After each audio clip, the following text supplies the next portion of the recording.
De volta aqui pela Bitcom TV com o Bitcom Bom Dia, 7h35 da manhã desta sexta-feira, 12 de março de 2021. Agora é hora de entrevista ao vivo. Estou em contato com a Franciele Magnus, que é psicóloga. Franciele, está me ouvindo? Bom dia. Bom dia, Márcio. Tudo bem? Tudo bem? Franciele, nós queremos conversar contigo, pedimos a ajuda do Conselho Regional de Psicologia do Estado do Rio Grande do Sul para nos indicar alguém. Nos indicaram a Franciele porque gostaríamos de falar nesta edição do Bitcom Bom Dia sobre saúde mental, sobre os desafios da psicologia em tempos de pandemia. E a gente ficou sabendo que tu desenvolve um trabalho nesse sentido em Bento Gonçalves, Uhum. e é isso que nós vamos relatar, entre outros assuntos. Mas para começar, Franciele, quais são os desafios, principais desafios da psicologia nesses tempos de pandemia que estamos vivendo? Então, em primeiro lugar, queria dar bom dia para todo mundo que está agora de manhã nos assistindo. Eu acredito que também na psicologia, os grandes desafios desse tempo de pandemia se assemelham aos desafios nossos enquanto sociedade, que é de nos reinventar diante de uma situação que ninguém esperava estar passando, que ninguém esperava estar vivendo, mas que a gente precisa se adaptar de alguma forma, né? Então, existiram demandas novas para a gente da saúde mental, né, para a psicologia, e também se necessitou de uma adaptação da forma de fazer, né? Então, os settings, aquela questão do trabalho no consultório, que imaginariamente é como se imagina um psicólogo na sociedade, isso precisou rapidamente ser substituído por outras formas de contato, né? Então, eu sou hoje servidora pública do município de Bento Gonçalves e eu trabalho no serviço de saúde mental, entre outras coisas, né, num CAPS. E aqui a gente trabalha com uma população que, pela gravidade, pela estrutura clínica e pelas necessidades de intervenção, não puderam se adaptar ao que a maioria das pessoas que precisava da psicologia fez, que foi os atendimentos online ou virtuais. E isso dependeu de uma grande, enfim, criatividade da nossa parte. Mas me parece, Márcio, que para além disso, uma outra coisa da psicologia que não está tão claro no nosso imaginário, que é a questão do diálogo, da gente se pensar enquanto sociedade, que também é um dos métiers da nossa profissão. Eu acredito que esse seja um grande desafio, da gente poder pensar enquanto sociedade que rumos a gente está tomando, que coisas a gente está fazendo e o que nos diz respeito, né, enquanto sujeitos, no rumo que essa pandemia está tomando e o que a gente pode fazer a respeito para poder modificar. Muito bem. Franciele, eu vou incluir na conversa agora meus dois colegas, o Ariel e o Corlatti, que também têm questionamentos para você, certo? Franciele, bom dia. Bom dia, tudo bem? Tudo. É uma pergunta que me chama a atenção, até por ter um pouquinho de conhecimento nessa área, em relação ao momento de uma pandemia, um momento de desemprego, onde as pessoas andam tristes, né, abaladas com tudo que vem ocorrendo, o atendimento com pessoas com síndrome do pânico. Como é que está essa questão? Uhum. Então, a gente realmente teve. Eu não tenho estatisticamente, né, isso, porque como eu trabalho na ponta no serviço de saúde, a gente não tem um panorama geral, né, disso no estado, por exemplo, ou mesmo na região. Mas que eu consigo dizer para ti, a pandemia, ela mexe com coisas muito centrais da nossa vida, certezas que a gente precisa para cada dia acordar e seguir. Por exemplo, a certeza de que eu vou ter o que comer, que eu vou ter o meu trabalho, que eu vou ter saúde, que eu vou ter condições de exercer as minhas capacidades laborativas, que eu vou ter próximo de mim as pessoas que eu amo, né? E de um momento para o outro, todas essas certezas, bom, então eu não sei mais se eu posso ter acesso às coisas que eu consumo, porque eu não sei nem se eu, ainda que eu tenha dinheiro, se eu posso comprar ou não, né? Se eu vou continuar vendo as pessoas que a saúde das pessoas está em risco, eu também não sei até quando isso dura, então eu não posso me programar, né? E tantas questões como tu traz a síndrome do pânico, a ansiedade, os estados de tristeza e a ansiedade e a síndrome do pânico é uma exacerbação dessa ansiedade, né, num momento específico, numa crise, ela vem para nos preparar para algo que a gente não sabe muito bem como lidar. A ansiedade tem uma função biológica nesse sentido, né? Só que são muitas incertezas e muito não saber lidar ao mesmo tempo. E a gente começou a trabalhar com um nível muito alto todo o tempo dessa ansiedade. Então, muitas pessoas começaram a relatar, pessoas que não tinham, não vinham tendo problemas com isso na sua vida cotidiana, vinham levando muito bem, começaram a relatar, sim, sensação de crises, e aí o que é bastante curioso, porque os sintomas, né, da crise de pânico, um deles, que é bastante comum e bastante relatado, é, por exemplo, a taquicardia, a falta de ar. E as pessoas acabam eventualmente confundindo isso bom, então eu estou com falta de ar, isso significa que eu posso também estar com algum sintoma. Eu procuro um serviço de saúde, eu não procuro, e aí isso vai aumentando, né, a sensação de risco ao qual eu estou exposto. E aí, em relação aos atendimentos, aqui em Bento, a gente, desde o início, deixou uma linha. Então, no primeiro momento, nós não sabíamos, né, o que fazer, tinha as questões de biossegurança, e se mantiveram apenas os atendimentos para crises. E a gente deixou uma linha aberta para a população. Então, todo mundo que tivesse qualquer questão, dúvida, ansiedade, tristeza, podia ligar aqui para o serviço e nós fazemos atendimento por telefone. Assim como foi estabelecida uma estratégia para atender os profissionais de saúde, né, do município, que foi o espaço de escuta. Então, que tínhamos vários profissionais que ligaram para o telefone de cada um deles, dizendo: oi, eu sou psicóloga aqui do município, como que tu tá? Como que tá sendo trabalhar e viver nesse tempo de pandemia? Nós estamos à disposição. Vai ser difícil para todo mundo, ninguém tem que dar conta sozinho, nós estamos aqui. Então, isso se desdobrou em atendimentos para fortalecer equipes, atendimento em grupo, e também uma série de atendimentos individuais, né? Porque coisas e situações de cada um que já vinham, às vezes, a gente vai dando um jeitinho, às vezes chora um pouco, às vezes empurra com a barriga, e quando vem uma situação limite como essa, acontece a exacerbação dos sintomas e às vezes é o momento da gota d'água, né? Que não dá mais. Então, algumas pessoas de fato entraram em crise nesse momento, quando conseguiam levar a vida de uma maneira normal até então.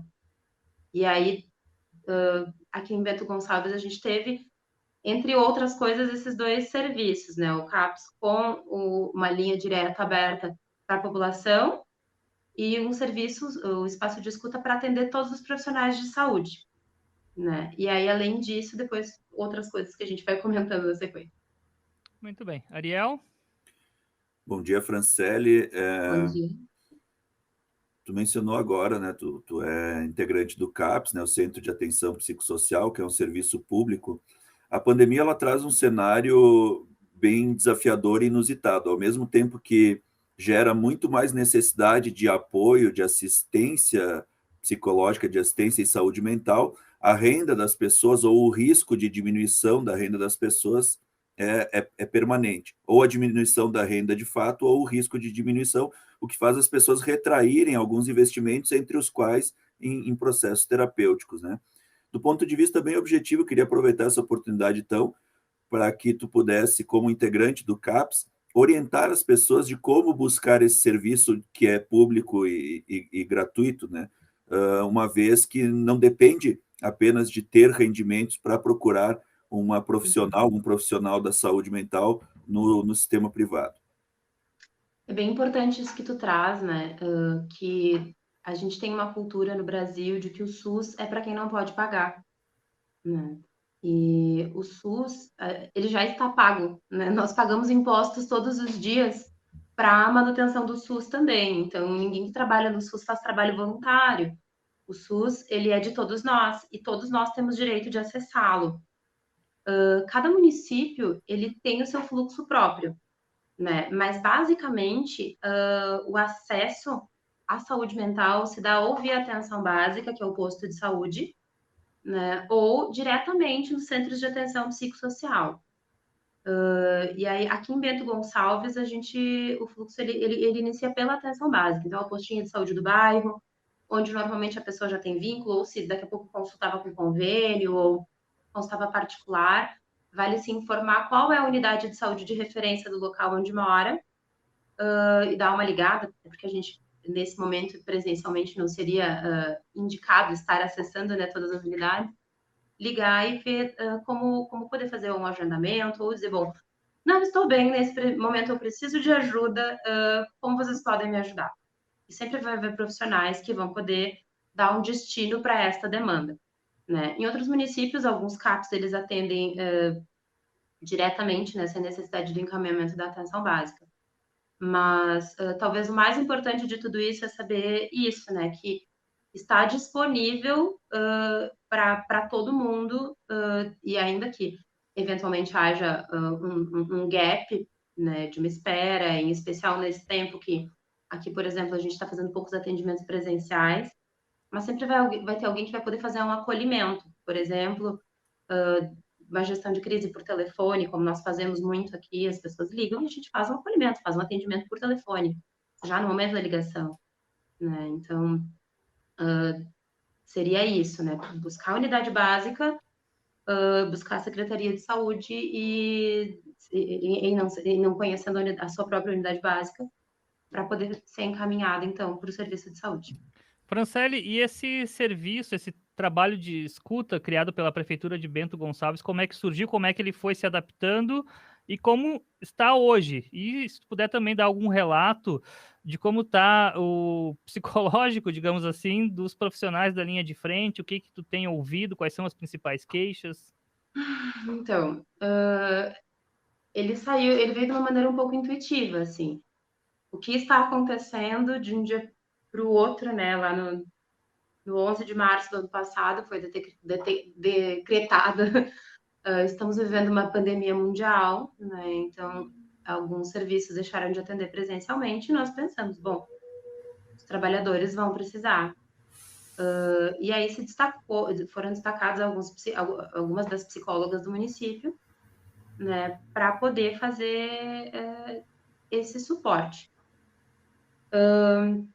Então, no primeiro momento, foi essa busca ativa. Então, nós acompanhamos, por exemplo, o diagnóstico do primeiro caso, o primeiro óbito. Eu, inclusive, acompanhei os profissionais que acompanharam o primeiro óbito, eu segui atendendo. A gente pôde fazer essa escuta, esse consolo e assim, ajudar a dar conta desse luto, né? E passar por este momento.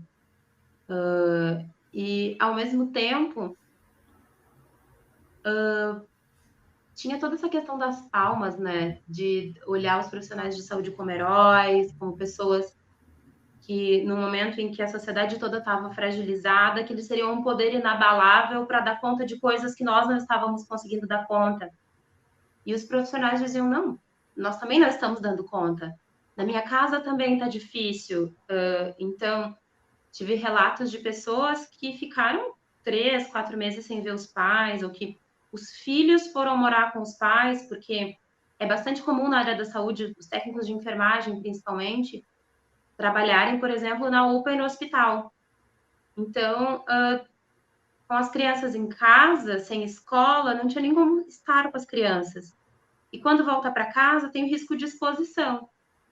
Então, de ficar uma sensação muito grande de solidão, né? De não poder mais conviver com as pessoas. Existia um medo muito grande por parte tanto dos profissionais quanto das pessoas que conviviam, isso no primeiro momento lá da pandemia, né? Talvez quando a gente ainda conseguisse levar um pouco mais a sério os cuidados, de ir circulando na rua, estar podendo ser um foco, né, do vírus. Então, as pessoas também ficavam mais reclusas quando não estavam em momento de trabalho, os profissionais de saúde. E aí a vida foi diminuindo. A vida ficou sendo só o trabalho, sem mais nenhum aspecto, sem vida de relação, sem o lazer, sem o esporte, sem o estudo. E as pessoas viraram nada mais além de profissionais. E se empobrece as possibilidades de existência. Então, sim, daí vem a questão da crise de pânico e das pessoas se pensarem, bom, que escolhas foram essas que eu fiz na minha vida até agora, né? e de começar a não dar conta mais também do que está sendo proposto. Outras intervenções, outras coisas bem importantes assim que eu escutei, por exemplo, eu precisei segurar uma fala das que mais me impactaram nesse tempo, e vou me sentir à vontade de trazer aqui, porque acho que é necessário, de uma profissional que me disse: esta noite eu precisei segurar a mão de uma pessoa e dizer, fica tranquilo, e ajudar ela a morrer. E aí eu saí do plantão e tinha gente voltando da festa sem máscara, né? As pessoas estão morrendo na minha mão, eu preciso ajudar as pessoas a morrer, enquanto tem outras pessoas que não estão dando a mínima para o que está acontecendo. Então, mas, além de toda a sobrecarga, tem essa sensação de eu estou lutando sozinho. Os profissionais de saúde estão submetidos nesse momento. Franciele, exatamente nesse ponto, eu já estava pensando em perguntar sobre isso e agora reforçando com o final da tua fala. Evidentemente que essa cisão do país entre as pessoas que respeitam mais o isolamento social, as medidas de segurança, e as pessoas que apelam para o negacionismo, realmente negando a eficácia de vacina, o uso de máscara ou de qualquer medida preventiva, prejudica o combate à pandemia. Esse teu exemplo é muito claro. Com relação a essa postura das pessoas que têm essa resistência ainda, como tu colocou, a pessoa que está voltando de festa, ou a pessoa que simplesmente não quer usar uma máscara. Ontem houve um caso de um médico que agrediu uma pessoa porque ele, médico, não queria usar uma máscara, né? Duas questões. Primeiro, do ponto de vista da análise psicológica mesmo, o que justifica essa resistência, esse negacionismo das pessoas, de fatores tão consagrados e consolidados? Ninguém ousava questionar uma orientação médica particular, por exemplo. A pessoa vai no oncologista, tem um diagnóstico de câncer, o médico recomenda quimioterapia ou radioterapia, a pessoa não sai dali dizendo, não vou fazer quimio e rádio, eu vou fazer um chá de alguma coisa, né? Então, o que justifica essa resistência, esse negacionismo, no primeiro lugar, né? Qual é o processo psicológico que fortalece tanto essa resistência ao ponto de haver essa quase que indiferença, quase não, essa absoluta indiferença com a morte alheia, né? Que pode passar pelo comportamento negacionista, a pessoa pode contaminar alguém e morrer, mesmo que seja da sua família.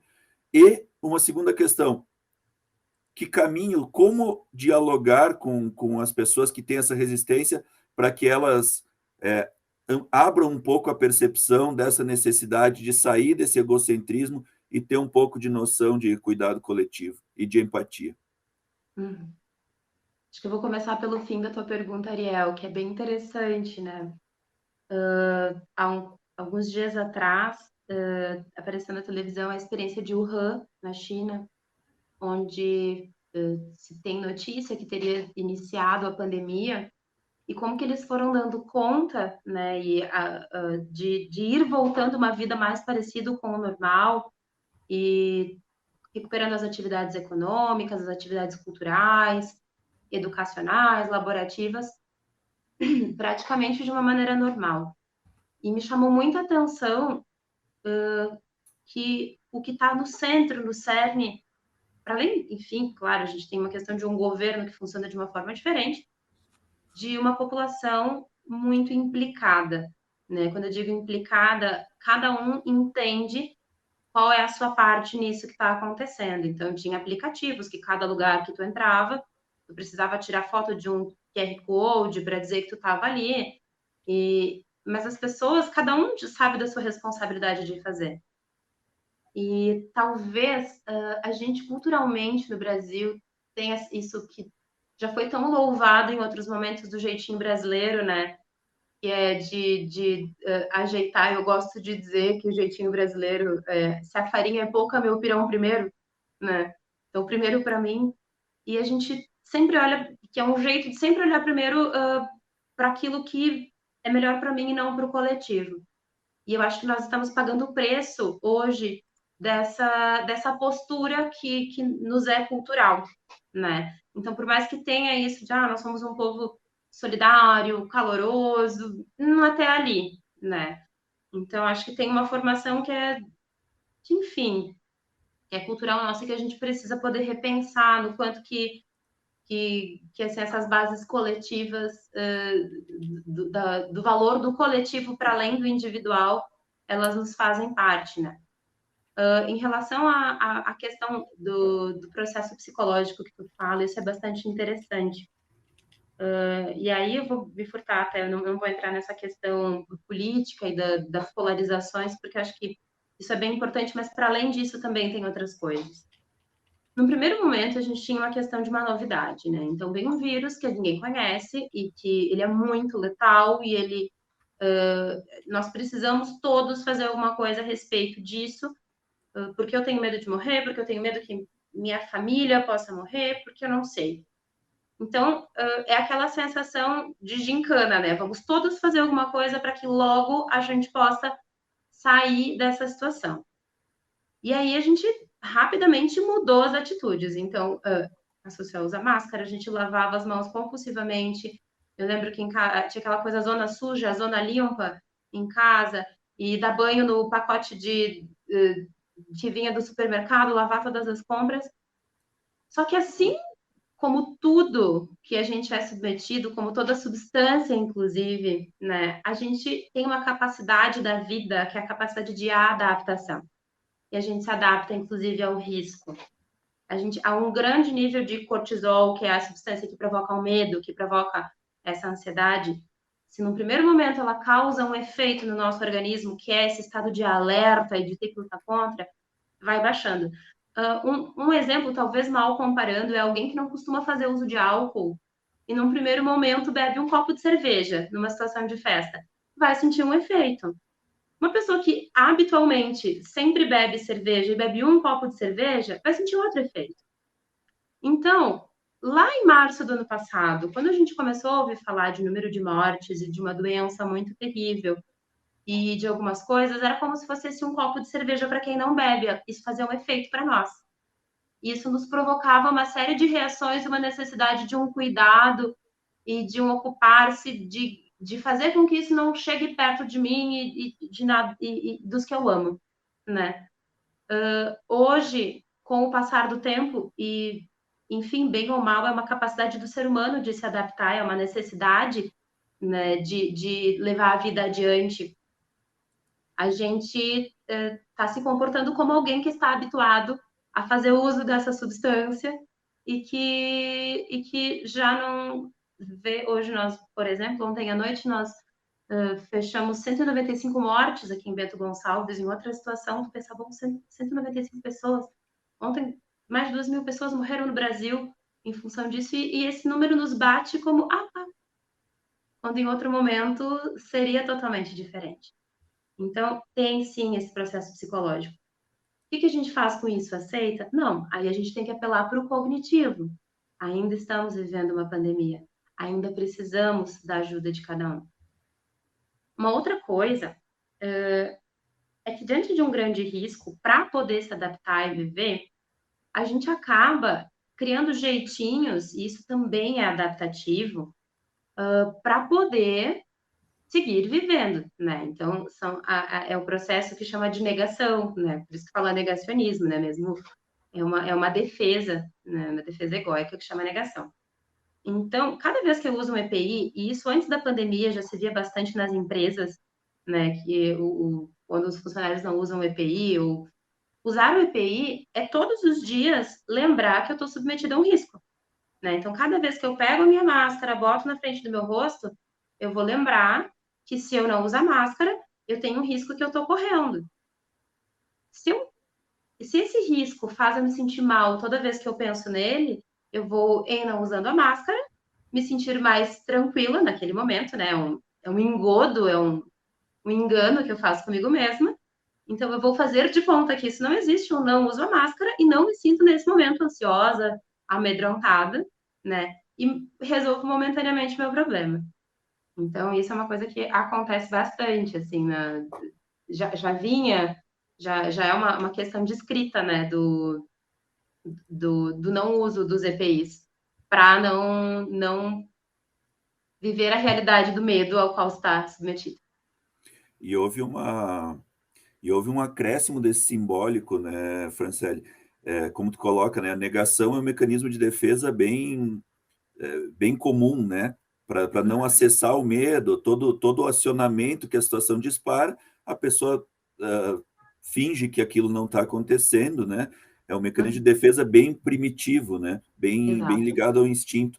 E aí tem esse simbólico que tu está colocando, muito bem esclarecedor, assim, que é a máscara me lembra do meu medo, mas foram somados outros simbolismos, né? A máscara passa a lembrar, devido às questões políticas, me lembra opressão, me lembra controle do Estado, me lembra a política daqueles que eu sou contrário. Então, se somou um conjunto de símbolos em torno da máscara ou de outras providências de isolamento que acentuou de uma forma exponencial, potencializou muito essa resistência e que a gente está tentando trazer aqui, conversar para até esclarecer as pessoas, porque é surpreendente como alguém pode ter um mecanismo de negação tão forte diante de um quadro tão severo e que atinja tantas pessoas, como, por exemplo, Bento Gonçalves, o Hospital Tacchini, com 160% de lotação de UTI. O Hospital Tacchini está em colapso. Ele não vai entrar, ele está em colapso. Né? Nós temos mais 43 pessoas internadas na UPA nesse momento e estariam precisando também da UTI. Para fechar, com relação a essa parte psicológica, depois o Márcio encaminha o encerramento, quais foram, assim, ao longo da pandemia, o que tu vê nos últimos tempos, assim, as principais circunstâncias psicológicas, principais patologias, vamos dizer, que as pessoas enfrentaram, né? Muita gente, por exemplo, está atribuindo aumento de separações devido aos casais estarem tendo que conviver muito, essa insegurança sanitária, as pessoas têm medo que os seus familiares mais velhos se contaminem e morram, aí a ausência de proximidade, de abraço, de afeto, ou também as circunstâncias econômicas, né? Já falou um pouco. Quais são as principais incidências assim psicológicas desse período e o que as pessoas podem fazer, além de buscar assistência de saúde, mas fazer para si, para a sua vida, para tentar um mínimo de harmonia, de equilíbrio, né? Que providências pessoais a pessoa pode fazer para uma higiene mental e emocional durante esse enfrentamento? Algumas coisas, eu já falava antes, né, dos medos primários, e traz a questão das defesas primitivas, né, que tem bastante a ver com isso também. Do medo de perder, do medo da solidão, do medo de desamparo, né, e o quanto isso o não sofrer, não se conectar com essa sensação, né, ele traz a negação. E também está muito próximo da questão do medo de perder as pessoas que a gente ama, né? Então, isso é uma das patologias ou das sensações, né? Das sensações de não estou bem, acredito que isso que me acontece é algo que um profissional vai poder me ajudar, né? Essas demandas psicológicas que a gente recebe. A questão dos casais é muito interessante, porque não só dos casais, mas a situação de crise, daí lá os economistas já falam, uma crise ela é um momento também de decisões, né? Então, a gente vai levando a vida, empurrando com a barriga, levando de uma boa, achando que tem toda a vida pela frente para resolver determinadas coisas. E quando uma situação limítrofe se coloca, a gente diz, tá, peraí, mas para onde que eu tô indo mesmo? Então, muitas questões vêm, assim, as pessoas com que eu já atendi há um bom tempo, eu consegui perceber que elas deslancharam, assim, conseguiram andar muito na terapia e resolver uma série de questões que há algum tempo, há anos, às vezes estavam se enrolando naquilo e não conseguiam sair. Elas fizeram resoluções muito interessantes a partir dessa urgência que colocou a pandemia. Em relação aos casais, é mais ou menos isso. As pessoas se deram conta, tá, não tem minha vida inteira. Tem uma pandemia aí, talvez eu morra logo adiante. É isso que eu quero mesmo para minha vida?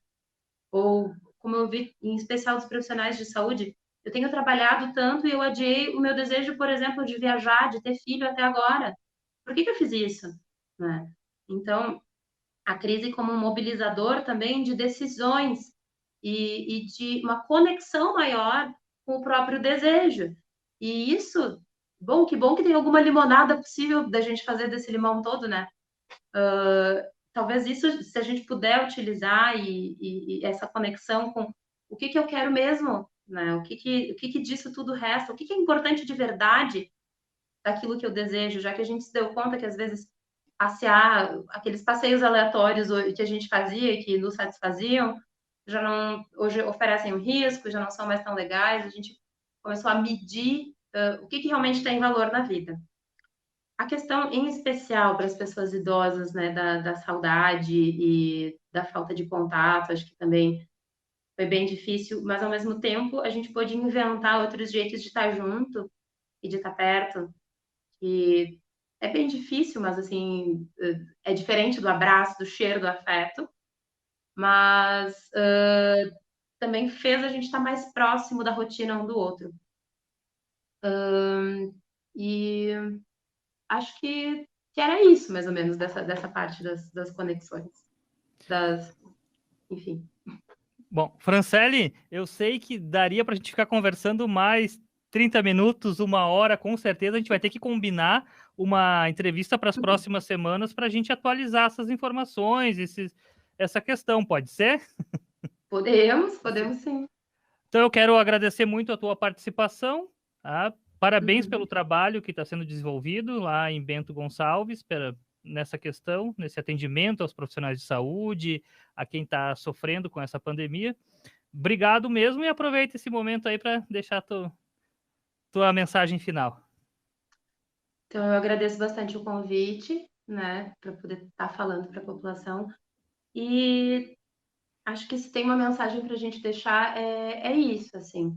A gente, por mais que a sensação que esteja todo mundo muito cansado de viver tudo isso, a gente queira muito a nossa vida de volta, a gente queira muito poder viver as coisas que nos foram tiradas, né?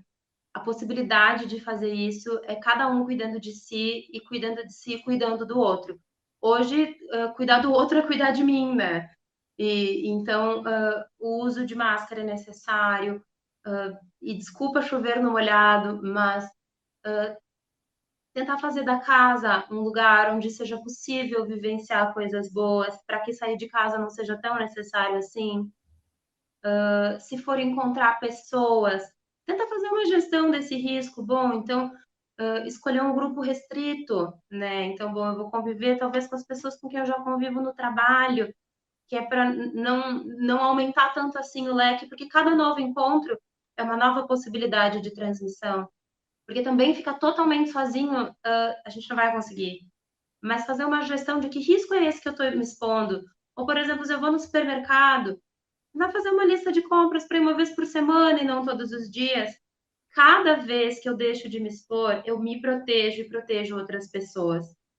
E não são as grandes coisas, né? As grandes coisas a gente vai esperar dos governantes, né? As coisas que já deveriam ter sido feitas, que a gente espera do fundo do coração que sejam feitas a tempo, né? Mas as nossas atitudes são as pequenininhas do dia a dia. O lembrar de usar máscara corretamente, tapando o nariz e a boca, lembrar de higienizar as mãos, manter um distanciamento, segurar mais um pouquinho. E se a gente conseguir mais um pouco fazer esse esforço do coletivo, daqui a pouco a gente vai conseguir, no Natal, talvez, poder ter um tempo mais parecido com aquela vida que a gente gostava tanto anteriormente.